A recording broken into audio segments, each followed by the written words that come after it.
भैल तू राजा काहे नाच के दीवाना, सुने ल खाली तू तो ढोड़ी वाला गाना। बोला भैल तू राजा काहे नाच के दीवाना, सुने ल खाली तू तो ढोड़ी वाला गाना। कि जदी मुहे से नोट तू धराइबा, तू नचनियन के भीरी जदी जहिबा, राजा बहुते पिटैबा। जदी डोरी में अंगूरी भी रहीबा, राजा बहुते पिटैबा। बहुते पिटैबा, बहुते पिटैबा, बहुते पिटैबा।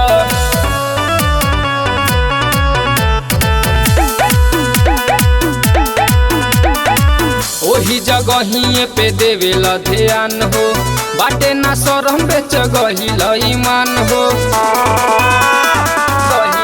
सुना मेहर के तनी को ना चिंता फिकीर बा, दूसरा के दिल राजा पोकट के ज्ञान हो। कि जदी नजरी से नजर लड़ाई बा, तू नचनियन के भीड़ जदी जइबा, राजा बहुते पिटैबा। जदी ढोड़ी में अंगूरी भी रहीबा, राजा बहुते पिटैबा। बहुते पिटैबा, बहुते पिटैबा,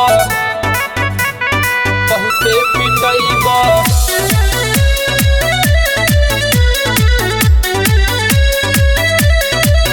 तू नचनियन के भीड़ जदी जइबा,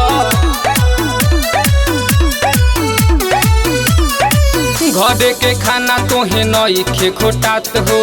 रंजित गजानन के कैले बाड़ साथ हो, कैले बाड़ साथ हो, कैले बाड़ साथ हो। कौनो नचनियन के बाड़ तू फसवले, यही से देखे चली जालो आधी रात हो। चलो आधी रात राजे संदीप के गाना फरमाइबा, तू नचनियन के भीड़ जदी जहिबा, राजा बहुते पिटैबा। जदी ढोड़ी में अंगूरी भी रहीबा, राजा बहुते पिटैबा। बहुते पिटैबा। अरे सुधर जा।